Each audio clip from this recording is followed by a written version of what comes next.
You don't need to buy a smartwatch ever. With prices ranging from $10 to $1,000, smartwatches flood the market, yet many find them lacking in their intended purpose. As specs grow, so does the realization that these advancements may be more hassle than help. So, why bother with a smartwatch anyway? It's a question on many minds these days. Folks, the alarms are sounding a significant warning for smartwatches, prompting us to reevaluate their necessity both now and in the future. It's akin to tackling the toughest exam question, but fear not, you don't have to navigate this alone. Join us for the full journey, from the history of smartwatches and their rise to prominence in the tech world to the current shift in demand towards RTOs over Wear OS. By the end, it'll all make sense. Don't miss out. History. Let's rewind to the early days of smartwatches. Surprisingly, these devices have a history dating back to 1927, when manual knob watches were all the rage.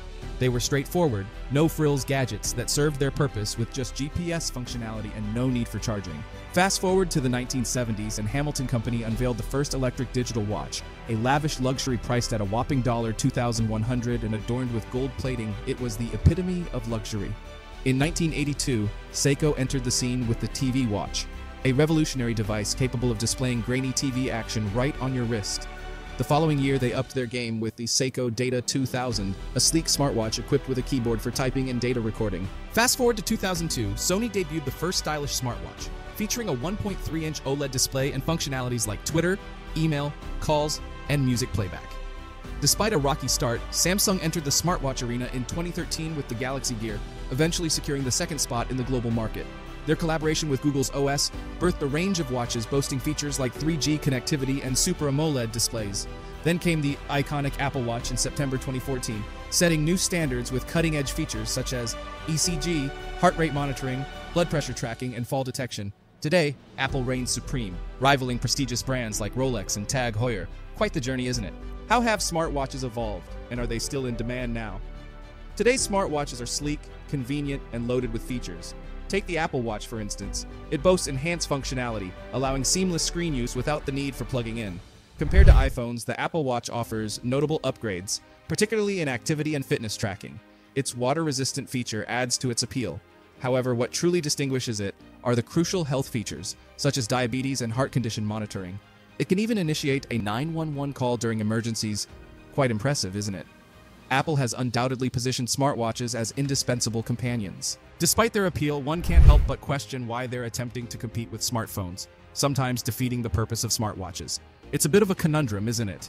Yet, despite these challenges, smartwatches are poised to generate a whopping $45 billion in revenue by 2023. With projected shipments exceeding 300 million units in the same time frame, it's evident that these devices are here to stay, especially considering the growing popularity of budget-friendly and RTOS watches. So, why the surge in demand? Let's delve into the reasons. Is RTOS preferable over a Wear OS? I understand that RTOS watches often receive criticism in the market due to their inability to download apps. However, surprisingly, these watches are among the most popular options available. Despite running on RTOS, they come with a price tag comparable to that of the Apple Watch Ultra. Well, it's not just RTOS watches dominating the market. Google has also entered the game with its Wear OS watches. But why are there so few options? Well, consider this. Nearly everyone has a smartphone, but not everyone opts for a smartwatch. So, having a plethora of apps on your wrist might not be a top priority. At the very least, a smartwatch should tell time accurately and boast decent battery life, right? These are the areas where RTOS watches truly excel. Now, onto the tale of Google's Wear OS. It offers a wide array of apps and seamless integration with Google services. You can customize it to your heart's content, and it's packed with features. Some argue that if a smartwatch runs Wear OS, it's the real deal. However, the biggest drawback is battery life, which tends to be quite limited with Wear OS watches. And do you truly need all those apps? While they're a nice bonus for some, many consumers prioritize accurate health tracking and extended battery life. This is where RTOS watches have a leg up.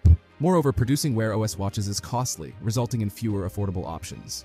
Most budget-friendly Wear OS watches are a few years old, and their battery performance leaves something to be desired. Hence, there's a bit of a compromise involved. Interestingly, many companies are pivoting away from Wear OS for their smartwatches. Even Fossil, renowned for its Wear OS offerings, is transitioning away from it in its upcoming generation. They're returning to their roots, focusing on premium watches, and therein lies our primary concern. So, is it better to prefer traditional watches over smartwatches? In the vast expanse of the watch market, you'll encounter a plethora of traditional timepieces, the likes of Casio or Titan, for instance. Let's dwell on those for a moment.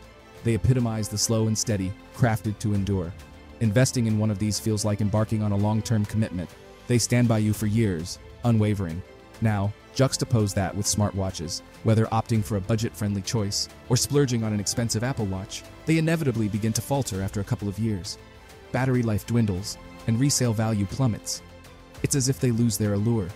Conversely, a high-end traditional watch, despite its hefty price tag, retains its value over time. The Apple Watch, while convenient for tasks like texting, calling, or navigation via GPS sans the smartphone screen fixation, evokes mixed reactions. While some hail its utility, others bemoan connectivity issues, GPS battery drains, and the continued reliance on a larger device for substantial tasks. This underscores the primary pitfall of smartwatches. These wrist-borne computers, while promising in theory, often fall short of the sci-fi fantasies we harbor. Nonetheless, they offer notable advantages, particularly for individuals managing health conditions like diabetes or heart ailments. Serving as miniature health aids, they diligently monitor metrics such as blood pressure, heart rate, and daily steps. Remarkably, they are waterproof, rendering them suitable companions even in unconventional settings like the deep ocean. Interestingly, research indicates that only half of smartwatch owners actively utilize the health tracking features. A significant portion discontinues usage within 6 months, and many eventually abandon them altogether. Curiously, individuals ceasing the use of fitness trackers like Fitbit do not demonstrate improved health habits post-discontinuation. Moreover, the collected data sometimes proves unreliable, casting doubts on their transformative potential. Honestly, smartwatches weren't something we really needed. They were thrust upon us under the guise of health and fitness benefits. While it's a boon for the companies producing them, it's not necessarily desirable for the rest of us. Even a CNN article shared on X, formerly known as Twitter, highlighted how smartwatches have lost their groundbreaking appeal, with annual upgrades no longer holding the same significance. The truth is, they're essentially surveillance devices, collecting data about our daily lives. But who knows what's being done with all that information, or if it could be compromised? It's a nightmare scenario. These tech companies are like the dark overlords of our society. To be frank, they're manipulating our minds, too. Smartwatches, once the stuff of science fiction, are now ubiquitous. They promise to revolutionize how we communicate and live, but they haven't quite lived up to the hype. They were supposed to enhance our well-being, but many of us lost interest quickly. It's as if they're pesky gnats that invaded our lives, convincing us we need things we never knew we wanted, all while harvesting our data. The proliferation of smartwatches raises significant questions about how they're shaping our lives and mental states. As technology continues to advance, we're still grappling with its implications for us and society. Smartwatches were marketed as a game changer in communication and lifestyle, but they've fallen short of expectations. Despite their flashy features, they often disappoint in terms of practicality and reliability. Additionally, there are valid concerns about data privacy and security. Much like smartphones, as these devices become more ingrained in our daily routines, the long-term effects on our behavior and cognition remain uncertain. Are we becoming too reliant on technology to manage our lives? Only time will reveal the true impact of smartwatches on society, but it's clear that people won't be ditching them anytime soon. There's still a considerable market for affordable watches packed with useful features at a fraction of the cost.